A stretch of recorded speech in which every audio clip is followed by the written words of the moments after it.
Hi friends, welcome back to my channel where today I'm doing this eyeshadow look off of an inspiration picture I saw on Instagram. I'll show you that in a minute, but I used 4 palettes in my collection to get there. If you want to see how I did it, then don't go anywhere. If you are new here, never been here before, hi, my name is Rachel. I'm a homeschooling stay-at-home mom. I love to play with colorful eyeshadow. I upload about 3 videos a week to my YouTube channel, all eyeshadow related content. So if you like what you see and you want to see more, I hope that you'll consider liking and subscribing.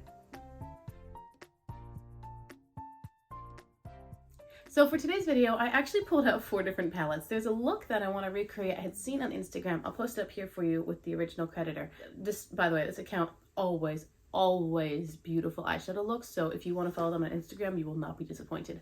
I don't have the precision that she has in her looks, and so this is never going to be as highly and finely tuned as hers. But they're always so inspiring to me, like the color stories. Anyway, I pulled out 4 palettes to achieve it because each one has a slightly different tone that I want to use. I've got Peridot from BH Cosmetics, Dirty Martini from Glamlight, Orange Sorbet from BH Cosmetics, and Flare from Ace Beauté. So I'll let you know as I go through what I'm going to do. I have a little bit of a sore throat today, so I'm drinking some hot tea, and I'm not sure how much talking I'm going to do. This might just be a really quick little, tutorial video, and I can chat later in a different video. First, I'm going to prime my eyes using the Glamlight Icing Primer. I keep hearing little rustling sounds on the monitor. I think my baby might be stirring, but I'm trying to get her to sleep longer because I feel like she may be coming down with a bit of a cold, although it's hard to tell because everybody's got allergies. Maybe she also does, and it's harder to tell with babies. But we're supposed to go to our home school group tomorrow, and if she has anything like a cold, then we can't go. So I want to make sure that she gets some good naps, gets all the rest her tiny little body needs. Also, yesterday I filmed a video and I talked about how our air conditioning was not working. Well, the maintenance guys came and they fixed it. But the house was 80 degrees for most of the day, and therefore she didn't nap very well because she was upstairs in her crib. So I'm hoping that today she'll kind of make up for the sleep that she didn't get yesterday. Anyway, we'll see. We'll see. Hopefully if she's stirring now, she goes back to sleep and gets some more rest. So right now I'm thinking about the inspiration picture. It was a green inner corner, an orange outer corner, and then the lower lash line was green with a shimmery orange in the center. That's what I'm going to try to do. I'm going to start by grabbing the orange in the Flare palette. It's called Pumpkin. It's right here. I've got a pretty dense and circular blending brush from e.l.f. and I'm taking Pumpkin and I'm going to lay this in the outer corner. I have done green and orange before, and I think it's actually a fun combination. I think the first time I did it, my sister-in-law had challenged me. She's like, see if you can make green and orange work together. And that look turned out okay, but I've seen so many other people do green and orange well, and I like the contrast of the two. Like, they go together in this weird sort of way that I enjoy. With a smaller and pinched blending brush, now I'm taking the shade Outgoing from the Peridot palette from BH Cosmetics. It's this one right here. I'm going to put this on the very edges to buff it out a little bit. I thought about taking orange from the Sorbet palette, like an orange matte, but I wanted something a little bit lighter toned than what that palette can give me. And I'm making sure that I drag Outgoing into the crease a little bit towards the bridge of the nose, because I think I want the orange to be like a little bit closer to 2/3 of the outer corner. Okay, I did bring Pumpkin a little bit further onto the lid space, and I'm going to save the lower lash line for after the whole lid space is done because those are a different color sequence. So now I'm going to grab green mattes. I'm trying to remember if the inspiration picture had a darker green. I think she used, I can't remember now. At some point, I think she used a darker foresty green tone, but that may have just been the liner. She definitely winged it out with a green eyeliner, which I don't have. And I'm trying to remember if the shadows themselves were more bright greens or if there was a bit of darker green in there. I really don't remember. I'm going to go with lighter green. Maybe I'll throw darker green in the outer corner lower lash line, but I'm going to start with a light green.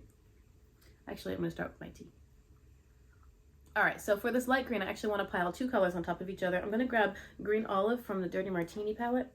And then in the Flare palette, I also want to take the shade Sherbet right here. So I'll start with Green Olive because that's a little bit darker, and then I think I'll put Sherbet on top of it. Green Olive is my favorite shade in this palette. It's so beautiful.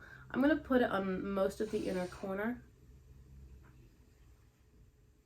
I like two-tone creases because just because they're interesting, you know? They're kind of intriguing. Like, I wasn't it's not necessarily a cut crease or just laying down shimmer. It's just specifically 2 different colors in the crease. And I like the way that it looks. Now I have to be careful with these tones. At least in the lighting I have right now, I feel like they could start looking a bit muddy. I'm hoping that the sherbet color will brighten it up a lot. So with a clean small pencil brush, I'm going to grab the shade Sherbet within the Flare palette and lay this over top of the green I just put down. I might keep it out of the crease and just leave it on the lid. Yeah, see, that brightened it up a good amount. I'm also going to wrap Sherbet into the inner corner and down onto the lower lash line. This isn't the right tone. It's not the right shade of green that my inspiration picture shows, but you work with what you've got and you usually like it in the end, right? I'm going to keep that on the inner third of the lower lash line because remember I want to do orange in the center and then green in the outer corner as well. Okay, now it's time for some shimmer. First, I'm going to lay down a matte on the lower lash line as a foundation for my shimmer. So I'm taking that same small pencil brush, going into the shade Tangerine within Orange Sherbet, which is here. I'm sorry, Orange Sorbet, which is here. And then later I'll be grabbing the shade Citron, which is this one. But first, Tangerine. I'm going to put this in the center of my lower lash line as a nice pop of orange. But I'm just keeping it in the center because now the outer third is going to be, I think, a dark green. I think I'll use dark green there. So there's Tangerine. And then I think with the same small blending brush, oh yeah, baby's definitely awake. I'm going to go back into Flare and grab the shade Moss. And put this on the outer corner. A little bit of a darker green. I'm going to line with black because I do not have a green eyeliner, which is kind of sad. This is not the right green tone that I want, really. But I don't feel like going to grab a 5th palette, and there's nothing in any of the other palettes that I'd like to use. So I'm just putting this on the outer third to meet up with the outer corner, but I'm not going to extend it because I think it's going to look muddy if I put it on top of the orange. So I'm just meeting the orange and then I'll wing it out later with black, and hopefully that brings some cohesion to everything. And now it's time to put on shimmer. I'm going to start with the green shimmer. I'm going to take a flat seer shader brush, go back into the Peridot palette and grab the hero shade called Peridot. And I want to spray it because I know how this shimmer works. It works beautifully, and it's going to work even better if I spray it. It'll give me some precision as far as where the shadow lands and where the shadow stays. And it will help me get a little bit more of a metallic shine. So I'm going to lay Peridot down from the inner corner out to meet the oranges. It's just going to go on top of all the green of the lid. Then wiping off my brush, I'm now going to grab that shade Citron with an Orange Sorbet, and I'm going to spray that one as well. I only need this on the edge of my brush. I just like totally overloaded my brush. I only need it on the edge because I'm putting it in a small and very precise section. So I'm going to lay Citron down on the center of the lower lash line, right on top of the orange matte.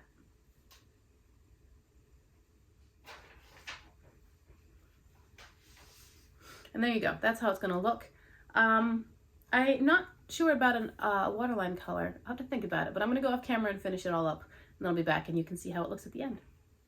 Here you go, guys. Here's the finished look. I did a black winged eyeliner because, again, I didn't have green. In my waterline, I used 2 colors. I used the shade Aglow from ColourPop's Creme Gel Liners, and then I used shade number 2 from Udenzai. This is from the Lush Life series, and this is from the Soul Morning 2 series. So I put green in the inner corner, and then I put orange in the outer corner. And I love both of these. They're so good, especially this one. So good. It's so pigmented and creamy and smooth. And then, for a face highlighter, I took the shade Double Scoop from the Orange Sorbet palette, and I used that on my cheeks right here as a highlighter. I hope you can see that. It just brings a little bit of orange into the face. I don't have any orange blush or anything, so I thought that would be a fun little addition to kind of match with the eye look. And that's everything. I'm not wearing anything on my lips because I just didn't feel like it, and I think the eye look is really pretty. I know it's similar to one that I've done before, but definitely the lower lash line is different. I'll have to go back in my records and see what I've done before. I don't like to repeat myself. I know I've said this before. So sometimes I'll get inspired and then I'm like, wait, I think I already did something, you know, pretty much that. Anyway, the lower lash line is certainly different, but I think it's beautiful anyway, and I don't really care if I repeated myself. It's not the end of the world, and I like the eye look. And honestly, this one's probably better than the last one, whatever that was. So yay for progress. Anyway, thank you so much for hanging out with me, for clicking on my video. I hope you enjoyed it. I hope you liked the look. Remember to comment below if you want to see anything particular, like and subscribe if you want to see lots more colorful content. And until I see you in my next video, I hope that you have a really great day. Bye.